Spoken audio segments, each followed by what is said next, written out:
Hi hello ಎಲ್ಲರಿಗೂ ನಮಸ್ಕಾರ. Welcome back to one more vlog.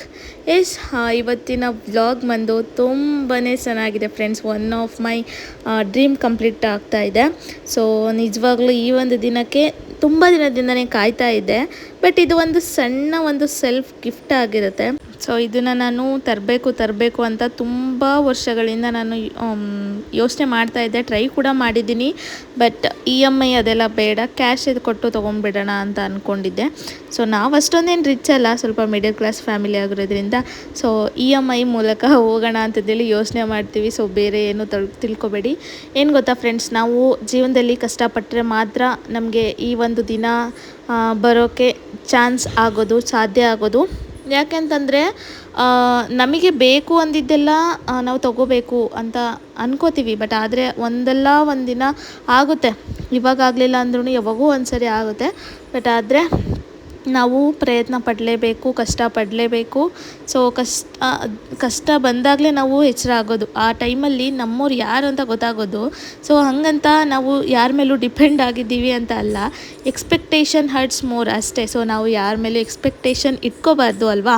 So ಕೆಲವೊಂದು ಸರಿ ನಮಗೆ ಗೊತ್ತಿಲ್ಲದಂಗೆ ಕಣ್ಣಲ್ಲಿ ನೀರು ಬರುತ್ತೆ. ಬಟ್ ನಮ್ಮ ಮನಸ್ಸಿಗೆ ಗೊತ್ತಿರುತ್ತೆ ಯಾಕೆ ಅಂತ ಅಲ್ವಾ. ನಾವು ಹೆಣ್ಮಕ್ಳು ಎಲ್ಲನೂ ತ್ಯಾಗ ಮಾಡಿ ಬದುಕ್ತಿರ್ತೀವಿ. ನಮ್ಮದಲ್ಲದ ವಸ್ತುಗಳಿಗೆ ನಾವು ಆಸೆ ಪಡ್ತೀವಿ. ಯಾವತ್ತಾದರೂ ಒಂದಿನ ನಾವು ಅಂದ್ಕೊಂಡಿದ್ದೆಲ್ಲ ಆಗುತ್ತೆ ಅಂತ ಆಸೆ ಪಡ್ತಿರ್ತೀವಿ. ಬಟ್ ಅದು ಇನ್ನೂ ಆಗಿಲ್ವಲ್ಲ ಅಂತಂದೇಳಿ ಹರ್ಟ್ ಆಗುತ್ತೆ, ಮನಸ್ಸಿಗೆ ನೋವಾಗುತ್ತೆ. ನಾವು ಆಸೆ ಪಟ್ಟಿದ್ದೆಲ್ಲ ಯಾವಾಗ ನಮಗೆ ಸಿಗುತ್ತೆ, ಯಾವಾಗ ನಮ್ಮದು ಅಂತ ಆಗುತ್ತೆ, ನಾವು ಯಾವಾಗ ಇದೆಲ್ಲ ತಗೋತೀವಿ ಅಂತಂದೇಳಿ ಯೋಚನೆ ಮಾಡೋದ್ರಲ್ಲೇ, ಕ್ವಶನ್ ಮಾಡೋದ್ರಲ್ಲೇ, ಆಸೆ ಪಡೋದ್ರಲ್ಲೇ ಜೀವನ ಕಲಿತಿರ್ತೀವಿ. ಹಾಗಂತ ನಾವು ನಮ್ಮ ಕೈಲಿ ಏನೂ ಆಗಲ್ಲ ಅಂತ ಅಲ್ಲ. ನಾವು ಏನೇ ಮಾಡಬೇಕಂದ್ರೂ ನಮಗೆ ಅಂತಂದೇಳಿ ಫಿಕ್ಸ್ ಆಗಿರೋ ಕೆಲಸಗಳು ಮಾತ್ರ, ನಮ್ಮ ಜವಾಬ್ದಾರಿಗಳು ಮಾತ್ರ ಜಾಸ್ತಿ ಇದ್ದಾಗ ನಮ್ಮ ಕನಸು ಕಟ್ಟೋದ್ರಲ್ಲೇ ಇಟ್ಟಿರ್ತೀವಿ. ಓಕೆನಾ. ಸೊ ನಾವು ಡಿಸೈಡ್ ಆಗಬೇಕು, ನಮ್ಮ ಕನಸು ಅದು ಕೂಡ ಒಂದು ಜವಾಬ್ದಾರಿ ಆಗಿರುತ್ತೆ ಅಂತ. ಸೊ ಎಲ್ಲನೂ ನಿಭಾಯಿಸುವಂಥ ಕೆಪಾಸಿಟಿ ನಮ್ಮಲ್ಲಿ ಬಿಲ್ಡ್ ಮಾಡ್ಕೋಬೇಕು. ಓಕೆನಾ. ಸೊ ಆವಾಗ ಮಾತ್ರ ನಮ್ಮ ಕನಸುಗಳಿಗೆ, ಆಸೆಗಳಿಗೆ ಒಂದಿನ ಸಕ್ಸಸ್ ಅಂತ ಕಾಣೋದು. ಸೊ ನಾವು ಏನೇ ವರ್ಕ್ ಮಾಡಿದರೂ, ಯಾವ ಫೀಲ್ಡಲ್ಲಿ ಇಂಟ್ರೆಸ್ಟ್ ಇದೆಯೋ ಅದರಲ್ಲಿ ಎಲ್ಲ ಕೆಲಸ ಮಾಡುವಾಗ ಕನ್ಸಿಸ್ಟೆನ್ಸಿ ಮೇಂಟೈನ್ ಮಾಡಬೇಕು. ಓಕೆನಾ. ಸೊ ನಾನು ಇಷ್ಟು ದಿನ ತುಂಬಾ ಯೋಚನೆ ಮಾಡ್ತಾಯಿದ್ದೆ, ನಾನು ಕನ್ಸಿಸ್ಟೆನ್ಸಿ ನಂದು ಮೇಂಟೈನ್ ಮಾಡೋಕ್ಕಾಗ್ತಾ ಇಲ್ಲ ಅಂತಂದೇಳಿ. ಸೊ ನೀವೇ ನೋಡ್ತಾ ಇದ್ದೀರಾ, ನನ್ನ ಯೂಟ್ಯೂಬ್ ವ್ಲಾಗ್ಸ್ ತುಂಬಾ ನಾನು ರೇರಾಗಿ ಅಪ್ಲೋಡ್ ಮಾಡ್ತಾಯಿದ್ದೀನಿ. ಇವತ್ತು ಅಪ್ಲೋಡ್ ಮಾಡಿದರೆ ಒಂದು 15 ದಿವಸಕ್ಕೊಂದ್ಸರಿ ಅಪ್ಲೋಡ್ ಮಾಡ್ತಾ ಇರ್ತೀನಿ. ಸೊ ನಾನು ಅವಾಗ ಯೋಚನೆ ಮಾಡ್ತಾಯಿದ್ದೆ, ನನಗೆ ಇನ್ನೂ ಆದರೂ ಸಕ್ಸಸ್ ಸಿಗ್ತಾ ಇಲ್ವಲ್ಲ, ಏನು ಮಾಡೋದು ಅಂತಂದೇಳಿ. ನಾನು ಇನ್ನೊಂದು ಇನ್ಸ್ಟಾದಲ್ಲಿ ನಾನು ತುಂಬಾ ಆ್ಯಕ್ಟಿವ್ ಆಗಿರ್ತೀನಿ. ಸೊ ನನಗೆ ಆಲ್ಮೋಸ್ಟ್ ನಾನು ಸೋಷಿಯಲ್ ಮೀಡಿಯಾ ಅಂತಂದರೆ ಇನ್ಸ್ಟಾದಲ್ಲಿ ಜಾಸ್ತಿ ನಾನು ಪ್ರಮೋಷನ್ ಎಲ್ಲ ಕೊಲಾಬ್ರೇಷನ್ ನಾನು ಮಾಡ್ಕೊಳ್ಳೋದು. ಸೊ ಕೊಲಾಬ್ರೇಷನ್ ಅಂತ ಸ್ವಲ್ಪ ಕಡಿಮೆ ನಾನು ಮಾಡೋದು, ಬಟ್ ಪ್ರಮೋಷನ್ ಮಾತ್ರ ಪರ್ಸ್ನಲಾಗಿ ಮಾಡಿಕೊಡ್ತಾ ಇರ್ತೀನಿ. ಸೊ ಅದ್ರ ಕಡೆ ಜಾಸ್ತಿ ಇಂಟ್ರೆಸ್ಟ್ ಕೊಡೋದ್ರಿಂದ ನನಗೆ ಯೂಟ್ಯೂಬ್ ಬ್ಲಾಗ್ಸ್ಗಳೇ ನನಗೆ ಮರ್ತೋಗುತ್ತೆ. ಸೊ ನನಗೆ ಯೂಟ್ಯೂಬಲ್ಲಿ ತುಂಬ ಬೆನಿಫಿಟ್ಸ್ ಇದೆ ಅನ್ನೋದು ಗೊತ್ತಿದ್ರೂ ಕೂಡ ನಾನು ಯಾಕೆ ಕನ್ಸಿಸ್ಟೆನ್ಸಿನ ಮೇಂಟೈನ್ ಮಾಡೋಕ್ಕಾಗ್ತಾ ಇಲ್ಲ ಅಂತಂದೇಳಿ ನಾನು ಸುಮಾರು ಸರಿ ಕ್ವಶನ್ ಮಾಡ್ಕೊತಾ ಇರ್ತೀನಿ. ಸೊ ನನ್ನ ಡಿಸೈಡು ಕೂಡ ಆಗಿರ್ತೀನಿ. ಸೊ ನಾನು ಕನ್ಸಿಸ್ಟೆನ್ಸಿ ಮೇಂಟೈನ್ ಮಾಡಲೇಬೇಕು ಇನ್ಮೇಲಿಂದ ಅಂತಂದೇಳಿ. ಬಟ್ ಯಾವತ್ತೂ ಕೂಡ ಆಗ್ತಾಯಿಲ್ಲ. ಬಟ್ ಇವಾಗ ನಾನು ಮಾಡ್ತೀನಿ ಅಂತ ಅನ್ನೋದಲ್ಲ, ನಾನು ಮಾಡಿ ತೋರಿಸಿದ ಮೇಲೆ ನಾನು ಹೇಳೋದಕ್ಕೆ ಇಷ್ಟಪಡ್ತೀನಿ. ಇಷ್ಟು ದಿನವೂ ನಾನು ಮಾಡ್ತೀನಿ ಅಂತಂದೇಳಿ ಮಾಡೋಕ್ಕೆ ಆಗ್ತಾ ಇದ್ದಿದ್ದಿಲ್ಲ. ಸೊ ಅದಕ್ಕೆ ಇನ್ಮೇಲಿಂದ ಮಾಡಿ ತೋರಿಸೇ ಬಿಡೋಣ ಅಂತಂದೇಳಿ ನಾನು ಕನ್ಸಿಸ್ಟೆನ್ಸಿನ ಮೇಂಟೈನ್ ಮಾಡಿ ತೋರಿಸ್ತೀನಿ. ಸೊ ನಮಗೆ ಯಾವ ಫೀಲ್ಡಲ್ಲಿ ಇಂಟ್ರೆಸ್ಟ್ ಇದೆಯೋ ಅದರಲ್ಲಿ ಅಷ್ಟೇ ನಮಗೆ ಕನ್ಸಿಸ್ಟೆನ್ಸಿನ ಮೇಂಟೈನ್ ಮಾಡ್ಕೋಬೇಕು. ಸೊ ಎಷ್ಟೇ ಕಷ್ಟ ಆದರೂ ಇಷ್ಟಪಟ್ಟು ಮಾಡಿ ಕನ್ಸಿಸ್ಟೆನ್ಸಿ ಮೇಂಟೈನ್ ಮಾಡಬೇಕಷ್ಟೇ. ಅದೆಷ್ಟೇ ಕಷ್ಟ ಇರಲಿ, ಅದನ್ನು ಇಷ್ಟಪಟ್ಟು ಮಾಡಿದರೆ ಸೊ ನಿಮಗೆ ಇವತ್ತು ಕಷ್ಟ ಆಗುತ್ತೆ, ನಾಳೆನೂ ಕಷ್ಟ ಆಗ್ಬೋದು. ಬಟ್ ಒಂದಿನ ವಿ ವಿಲ್ ವಿನ್ ಅಲ್ವಾ. ಯಾರೂ ತಡೆಯೋಕ್ಕಾಗಲ್ಲ. So universe will give everything. Consistency ಜೊತೆ ಮ್ಯಾನಿಫೆಸ್ಟೇಷನ್, ಅಫರ್ಮೇಷನ್ ಮಾಡ್ತಿದ್ರು ಸಾಕು, ಅಷ್ಟೇ. ಯೂನಿವರ್ಸ್ ಎಲ್ಲನೂ ಕೊಟ್ಬಿಡುತ್ತೆ. ಸೊ ನಾನು ಕೂಡ ಅದೇ ಮಾಡ್ತಿದ್ದೀನಿ. ಸೊ ಯಾರೂ ಹೆಲ್ಪ್ ಮಾಡಲ್ಲ ಫ್ರೆಂಡ್ಸ್, ಸ್ವಲ್ಪ ತಲೆಯಲ್ಲಿ ಇಟ್ಕೊಳ್ಳಿ. ಸೊ ನಿಜವಾಗ್ಲೂ ಯಾರು ಹೆಲ್ಪ್ ಮಾಡಲ್ಲ. ಸೊ ಮೋಟಿವೇಟ್ ಮಾಡೋಕ್ಕೂ ಆಗಲ್ಲ. ಸೊ ನಮಗೆ self motivation is the best medicine to our all problems ಅಂತ ಹೇಳೋದು ನಿಜವಾಗ್ಲೂ ಏನು ಕರೆಕ್ಟ್ ಅಂತಲೇ ಹೇಳ್ತೀನಿ. ಸೊ ಫ್ರೆಂಡ್ಸ್, ನಾನು ಇಷ್ಟೋ ತನಕ ಹೇಳಿದ್ದನ್ನು ನೀವು ತಲೆಯಲ್ಲಿ ಇಟ್ಕೊಂಡು ಒಳ್ಳೆಯದಾಗಲಿ, ತಲೆಯಲ್ಲಿ ಇಟ್ಕೊಂಡ್ರೆ ಒಳ್ಳೆಯದು. ಸೊ ಹೇಳಿದ್ದನ್ನೆಲ್ಲ ನಾನು ಇಷ್ಟೊತ್ತು ಹೇಳಿದ್ದನ್ನೆಲ್ಲ ತಲೆಯಲ್ಲಿ ಇಟ್ಕೊಂಡ್ರೆ ಒಳ್ಳೆಯದು. ಸೊ ಅದ್ರ ಜೊತೆಗೆ ನಿಮ್ಮ ವರ್ಕ್ ಕೂಡ ಸ್ಟಾಪ್ ಮಾಡಬೇಡಿ. ಇನ್ನೂ ಸ್ಟಾರ್ಟ್ ಮಾಡಿಲ್ಲ ಅಂತಂದರೆ ಇವಾಗಲೇ ಸ್ಟಾರ್ಟ್ ಮಾಡಿ, ಓಕೆನಾ? ಡೋಂಟ್ ಗಿವ್ ಅಪ್ ಅಷ್ಟೇ. ಸೊ ಇನ್ನು ಇವತ್ತಿನ ಬೆಳಗ್ಗೆಯಿಂದ ನಾವು ದೇವಸ್ಥಾನಕ್ಕೆಲ್ಲ ಹೋಗಿ ದುರ್ಗಾಂಬಿಕಾ ದೇವಸ್ಥಾನಕ್ಕೆ ಹೋಗಿದ್ವಿ. ಫ್ರೈಡೇ ಆಗಿರೋದ್ರಿಂದ ಎವ್ರಿ ಫ್ರೈಡೇ ನಮ್ಮ ಪಪ್ಪ ದುರ್ಗಾಂಬಿಕಾ ದೇವಸ್ಥಾನ, ನಿಟ್ವಳ್ಳಿ ದುರ್ಗಮ್ಮನ ದೇವಸ್ಥಾನಕ್ಕೆ ಕರ್ಕೊಂಡು ಹೋಗ್ತಾರೆ.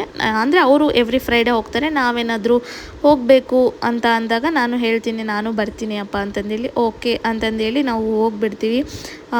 ದುರ್ಗಮ್ಮನ ದೇವಸ್ಥಾನ ಮುಗೀತು. ಕರಿಯಮ್ಮನ ದೇವಸ್ಥಾನಕ್ಕೆ ಈಗ ಎಂಟ್ರಿ ಕೊಡ್ತಾ ಇದ್ದೀವಿ. ಸೊ ಅಲ್ಲಿ ನಮ್ಮಪ್ಪಂಗೆ ಯಾರೋ ಪರಿಚಯ ಇರೋರು ಸಿಕ್ಕರು ಅಂತಂದೇಳಿ ಅಲ್ಲಿ ಕೂಡ ಮಾತಾಡ್ಸ್ಕೊತ ನಿಂತಿದ್ದಾರೆ. ಸೊ ಕರಿಯಮ್ಮನ ದೇವಸ್ಥಾನದಲ್ಲಿ ಎಲ್ಲನೂ ಪೂಜೆ ಮುಗಿಸ್ಕೊಂಡು ಅರ್ಚನೆ ಕೂಡ ಮಾಡಿಸಿ ನಮಸ್ಕಾರ ಮಾಡಿ ದೇವರ ಆಶೀರ್ವಾದ ತೊಗೊಂಡ್ವಿ. ಸೊ ಇವತ್ತು ಏನು ತೊಗೊತಾ ಇದ್ದೀನಿ ಅಂತಂದೇಳಿ ನಾನು ತೋರಿಸ್ತೀನಿ. ಫ್ರೆಂಡ್ಸ್, ನಾನು ಅನ್ಕೊತಾ ಇದ್ದೆ ಎಲ್ಲರ ಮನೇಲೂ ಫ್ರಿಜ್ ಇದೆ, ಅದು ಏನು ಜಾಸ್ತಿ ಏನು ಮಹಾ ಅಲ್ಲ. ನಾನು ಎಷ್ಟೆಲ್ಲ ಖರ್ಚು ಮಾಡ್ತೀನಿ, ಅದನ್ನು ಫ್ರಿಜ್ ಯಾಕೆ ತಗೊಳ್ಳೋಕ್ಕಾಗ್ತಿಲ್ಲ ನನಗೆ. ಮತ್ತು ಇನ್ನೊಂದು, ನನಗೆ ಈ ಒಂದು ಬೇಸಿಗೆಗಾಲದಲ್ಲಿ ಸಮ್ಮರ್ ಸೀಸನಲ್ಲಿ ನನಗೆ ತುಂಬಾ ಬಾಯಾರಿಕೆ ಆಗ್ತಾ ಇರುತ್ತೆ. ಅಂದರೆ ನನಗೆ ಸ್ವಲ್ಪ ಕೋಲ್ಡ್ ಐಟಮ್ಸ್ ಬೇಕಾಗಿರುತ್ತೆ. ನಾನು ಅವಾಗ ಕೋಲ್ಡ್ ವಾಟರ್ ಮಾಡಲಿಕ್ಕೆ ಸೊ ಪಕ್ಕದ ಮನೆ ಅಥವಾ ನಮ್ಮ ನೇಬರ್ಸ್ ಹತ್ರ ಕೊಟ್ಟಿರ್ತೀನಿ. ನಾನು ಅವ್ರ ಫ್ರಿಜ್ಜಲ್ಲಿ ಸ್ವಲ್ಪ ವಾಟರ್ ಬಾಟಲ್ ಇಟ್ಕೊಡಪ್ಪ ಅಂತಂದೇಳಿ ಅವ್ರ ಮಕ್ಕಳೆಲ್ಲ ಬರ್ತಿರ್ತಾರಲ್ಲ, ಸೊ ಅವ್ರಿಗೆ ಹೇಳ್ತಾ ಇರ್ತೀನಿ, ನಿಮ್ಮ ಮನೇಲಿ ಸ್ವಲ್ಪ ಫ್ರಿಜ್ಜಲ್ಲಿ ವಾಟರ್ ಬಾಟಲ್ ಇಟ್ಟು ಒಂದು ಅರ್ಧ ಗಂಟೆ ಬಿಟ್ಟು ನನಗೆ ಕೊಡು. ಅವಾಗ ಮಾತ್ರ ನನಗೆ ಏನೂ ಸಮಾಧಾನ ಆಗೋದು, ಕೋಲ್ಡ್ ವಾಟರ್ ಕುಡಿದ್ರೆ. ಇಲ್ಲ ಅಂದರೆ ನನಗೆ ಸಮಾಧಾನವೇ ಆಗ್ತಾಯಿದ್ದಿದ್ದಿಲ್ಲ. ಸೊ ನಾನು ಒಂದು 15 ಡೇಸಿಂದ ನಾನು ಪ್ಲ್ಯಾನ್ ಮಾಡ್ಕೊತಾ ಇದ್ದೆ. ಸೊ ಈ ಥರ ಒಂದು ಫ್ರಿಜ್ ತೊಗೊಳ್ಳೋಣ ಅಂತಂದೇಳಿ. ಓಕೆ, ಇವಾಗ ನೆಕ್ಸ್ಟು ನನ್ನ ಟಾರ್ಗೆಟ್ ಫ್ರಿಜ್ ಅಂತಂದೇಳಿ ನಾನು ಡಿಸೈಡ್ ಮಾಡಿಬಿಟ್ರೆ, ಸೊ ಅದಕ್ಕೆ ಅಂತಂದೇಳಿ ಇಷ್ಟು ದುಡ್ಡನ್ನು ಎತ್ತಿಟ್ಬಿಡ್ತೀನಿ. ಸೊ ಅದನ್ನು ತಗೋಬೇಕು ಅಂತಂದೇಳಿ ಎತ್ತಿಟ್ಬಿಟ್ಟೆ. ಸೊ ಇವತ್ತು ಒಂದಿನ ಚೆನ್ನಾಗಿದೆ ಅಂತಂದೇಳಿ ನಮ್ಮಪ್ಪ ಹೇಳ್ತಾಯಿದ್ರು. ಸೊ ಓಕೆ ಅಪ್ಪ, ನಾನು ಇವತ್ತು ಏನೋ ಒಂದು ತೊಗೋಬೇಕು ಅಂತ ಅಂದ್ಕೊಂಡಿದ್ದೀನಿ ಅಂತ ಅಂದ್ಕೊಂಡು ನಾನು ಕೂಡ ಅವರಿಗೆ ಸರ್ಪ್ರೈಸಾಗಿ ನಾನು ಕರ್ಕೊಂಡೋಗಿದ್ದ ಅಂಗಡಿಗೆ, ಅವರು ಇದು ಒಂದು ಗೋಲ್ಡ್ ಅಂಗಡಿಗೆ ಕರ್ಕೊಂಡು ಬಂದರು ನನಗೆ ಸರ್ಪ್ರೈಸ್ ಆಗಿ.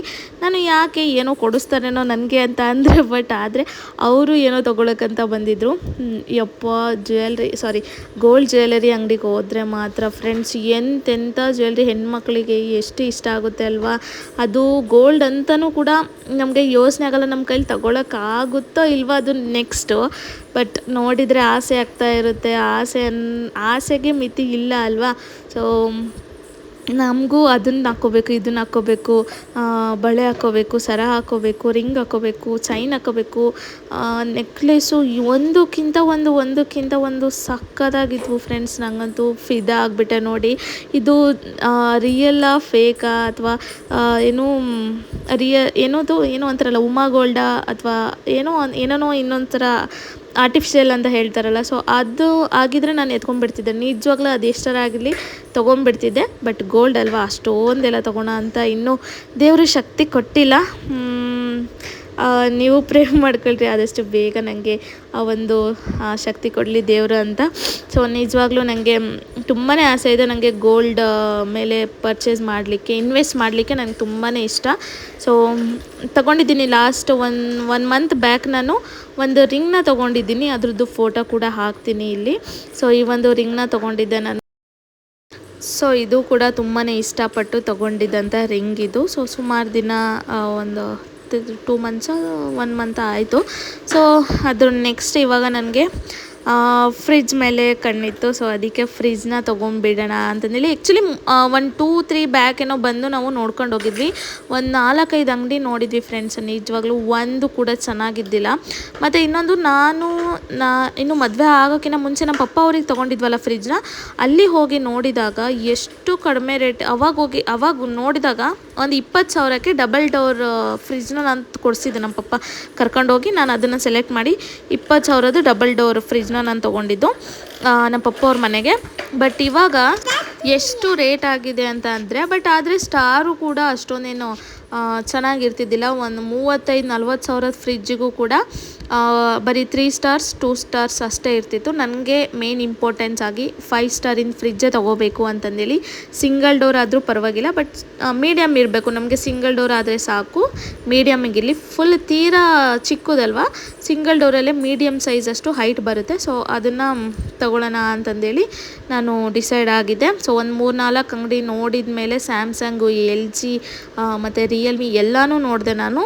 ಬಟ್ ಆದರೆ ನನಗೆ ಈ ಒಂದು ಹೈಯರ್ ಒಂದು ಕಂಪ್ನಿದು ಬಂದೆ, ನಾನು ನೋಡಿದೆ ಮಾಡೆಲ್ ಚೆನ್ನಾಗಿತ್ತು. ಇದು ಒಂಥರ ಇನ್ನೊಂದು ಯಾವುದದು ಸ್ಯಾಮ್ಸಂಗ್ ಒಳಗಡೆ ಪರ್ಪಲ್ ಕಲರ್ ನನಗೆ ಸಿಕ್ಕಾಪಟ್ಟೆ ಇಷ್ಟ ಆಗಿತ್ತು ಫ್ರೆಂಡ್ಸ್. ಅದು ಎಷ್ಟು ಸಕ್ಕತ್ತಾಗಿತ್ತು ಅಂತ ಅಂದರೆ ಕಲರು ಮತ್ತು ಡಿಸೈನ್ ತುಂಬ ಚೆನ್ನಾಗಿತ್ತು.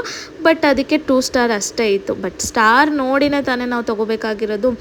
ಮೇಲ್ಗಡೆ ಲುಕ್ ಬೇಡ ನಮಗೆ, ಅದ್ರದ್ದು ಕ್ವಾಲಿಟಿ ಹೆಂಗೆ ಇರಬೇಕು ಅಂದರೆ ನಾವು ತೊಗೊಂಡಿದ್ದಕ್ಕೂ ಸಾರ್ಥಕ ಆಗಬೇಕಲ್ವ. ಸೊ ಕ್ವಾಲಿಟಿ ಚೆನ್ನಾಗಿದ್ರೇ ನಾವೊಂದು ಇನ್ವೆಸ್ಟ್ ಮಾಡಿದ್ದಕ್ಕೂ ಒಂದು ಅರ್ಥ ಬರುತ್ತೆ. ಸೊ ನಾನಿಲ್ಲಿ ಎಷ್ಟು 19,500 ಅಂತ ಹೇಳಿದರು, ಓಕೆನಾ.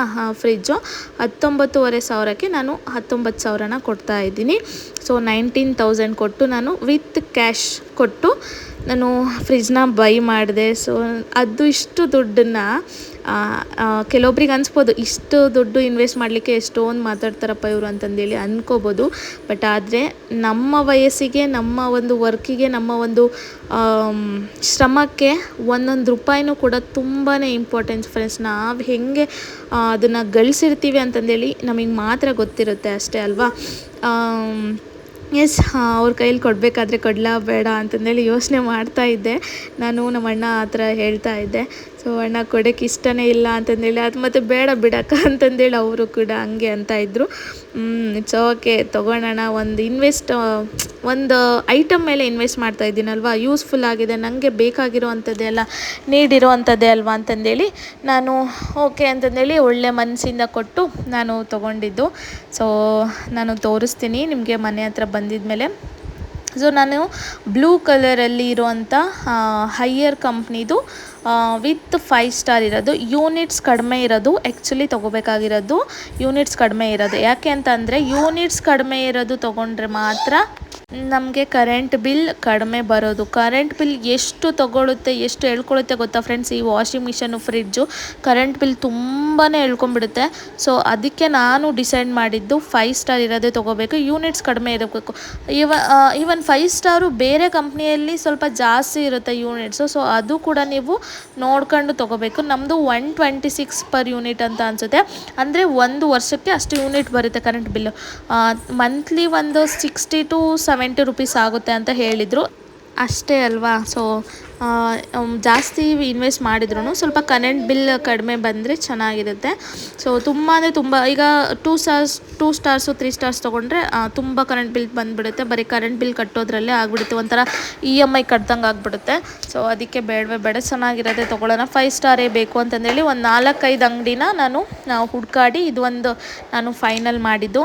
ಸೊ ಫ್ರೆಂಡ್ಸ್, ಫೈನಲಿ ನಮ್ಮ ಮನೆಗೆ ಫ್ರಿಜ್ ಬಂತು. ಸೊ ನಮ್ಮ ಮಮ್ಮಿ ಪಪ್ಪ ಅವರು ಇನ್ನೊಂದು ಹೇಳಬೇಕು, ನಮ್ಮ ಮಮ್ಮಿ ಪಪ್ಪ ಅವರು ಫಸ್ಟ್ ಗೋಲ್ಡ್ ಅಂಗಡಿ ಕರ್ಕೊಂಡು ಹೋದ್ರಲ್ಲ, ಏನಕ್ಕೆ ಅಂತ ಅಂದರೆ ಸೊ ಈ ಒಂದು ಏನು ಕಾಯಿನ್ನ ತೊಗೊಂಡ್ರು ಅವರು. ಸೊ ಕಾಯಿನ್ ತೊಗೊಂಡಿದ್ದನ್ನು ನಾನು ತೋರಿಸಿದ್ದಿಲ್ವಲ್ಲ, ಸೊ ಅದೇ ಕಾಯಿನ್ನ ತೊಗೊಂಡಿದ್ದು. ಆ್ಯಂಡ್ ಫೈನಲಿ ಸಂಜೆ ಅಷ್ಟೊತ್ತಿಗೆ ನಮಗೆ ಡೆಲಿವರಿ ಕೊಟ್ಟರು ಫ್ರಿಜ್ನ. ಸೊ ಮನೆಗೆ ಬಂದು ನೀಟಾಗೆಲ್ಲ ಫಿಕ್ಸ್ ಮಾಡಿ ಇಟ್ಟರು. ಸೊ ರಾತ್ರಿ ಆನ್ ಮಾಡೋ ಹಾಗಿಲ್ಲ, ಬೆಳಗ್ಗೆ ಆನ್ ಮಾಡಿ ಚೆನ್ನಾಗಿ ಸ್ವಲ್ಪ ಆನ್ ಮಾಡಿ 2 ಅವರ್ಸ್ ಬಿಟ್ಟಾಗಿದ್ಮೇಲೆ ನಿಂಬೆಹಣ್ಣು ಮತ್ತು ಬಿಸಿನೀರಲ್ಲಿ ಸ್ವಲ್ಪ ಹಿಂಗೆ ವೆಟ್ ಮಾಡಿ ಒರೆಸಿ ಅಂತಂದೇಳಿ ಹೇಳಿದರು. ಆವಾಗ ಕ್ಲೀನ್ ಮಾಡಿ ಮತ್ತೆ 2 ಅವರ್ಸ್ ಆನ್ ಮಾಡಿ ಆಗಿದ್ಮೇಲೆ ಸ್ವಲ್ಪ ನೀವು ಸ್ಟಾರ್ಟ್ ಮಾಡ್ಕೋಬೋದು, ಅಲ್ಲಿವರೆಗೂ ಬೇಡ ಅಂತಂದೇಳಿ ಹೇಳಿದರು. ಓಕೆ ಅಂತಂದೇಳಿ ನಾವು ಹಂಗೆ ಪೂಜೆ ಮಾಡಿಕೊಂಡು ಎಲ್ಲ ತಂದಿದ ತಕ್ಷಣ ಕಸ ಎಲ್ಲ ಹೊಡ್ಕೊಂಡು ಪೂಜೆ ಮುಗಿಸ್ಕೊಂಡು ನಾನು ಇವತ್ತು ಆನ್ ಮಾಡೋ ಹಾಗಿಲ್ವಲ್ಲ ಹೆಂಗು ಅಂತಂದೇಳಿ ಡೈರೆಕ್ಟ್ ಅಮ್ಮನ ಮನೆಗೆ ಹೋಗಿ ಅಲ್ಲಿ ಅಡುಗೆ ಮಾಡಿದರು. ಐ ಥಿಂಕ್ ಏನೋ ಅಡುಗೆ ಮಾಡಿದರು. ಸೊ ಊಟ ಮಾಡಿಕೊಂಡು ಮತ್ತೆ ರಿಟರ್ನ್ ನಮ್ಮ ಮನೆಗೆ ವಾಪಸ್ ಬಂದಿದ್ದಾಯಿತು. ಸೊ ಇಷ್ಟೇ ಫ್ರೆಂಡ್ಸ್, ಇವತ್ತಿನ ವ್ಲಾಗ್ ನಿಮಗೆ ಇಷ್ಟ ಆಗಿದೆ ಅಂತ ಅಂದ್ಕೊತೀನಿ. ಆ್ಯಂಡ್ ಫ್ರಿಡ್ಜ್ ಕೂಡ ಹೇಗಿದೆ ಅಂತಂದೇಳಿ ಕಮೆಂಟ್ ಮೂಲಕ ತಿಳಿಸಿ. ಆ್ಯಂಡ್ ಸೊ ನಿಮ್ಮ ಅನಿಸಿಕೆನ ಕಮೆಂಟ್ ಮೂಲಕ ತಿಳಿಸಿ. ಸೊ ಸಬ್ಸ್ಕ್ರೈಬ್ ಮಾಡೋದು ಮಾತ್ರ ಮರಿಬೇಡಿ. Thank you for watching. Love you all. Bye.